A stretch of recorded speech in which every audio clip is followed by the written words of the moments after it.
to myself, I want to put workers' comp in my business. I don't need to yet. Because Yeah. most of my income, or 90% of my income, I think when you're employing someone in a situation which could be dangerous, then it would be good to have it. what's legally required for everyone. I mean, seriously, if you're sitting there in a computer in an Mm. office, it's ridiculous that you need it. But I mean, Yeah, yeah, all right. So I need it, but the service I make most of my money through, like 90% of my money through, yeah. is provides it. So I don't. Insurance. So I'm Yeah, yeah, protected in that way. yeah, So yeah. anyway, but Same with what I do. As long as but I I looked it up. follow all the procedures and do what's right, turn things off when I'm working on them electrically and stuff like that. I understand the methodology. So it'll cost me 3% of my annual wages for workers' comp, based on the loading, like the sort of the. Okay. So different industries have different loadings, Yeah, like based depending on how yeah. dangerous they are and yada Yeah. yada yada. Yeah, of course.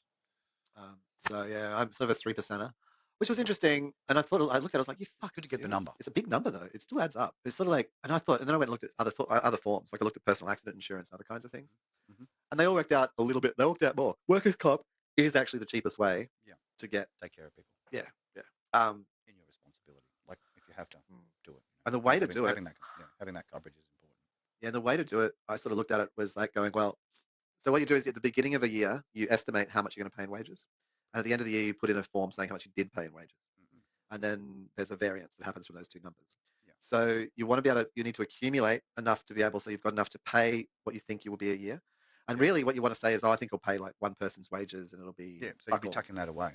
And, Yeah. well, yeah, so you put away what would be the real amount every week. Yep. So if you've got an employee, like your payroll, you look at your payroll and you just go, Yep. fucking 3% of that's going into this bank. Oof.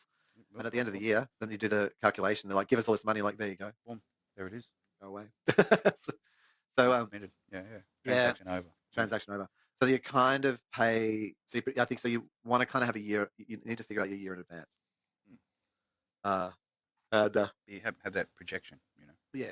Well, yeah. And I mean, it's an interesting one to have that money up front, though. Like if you had a payroll, say 5 million, I mean, it's good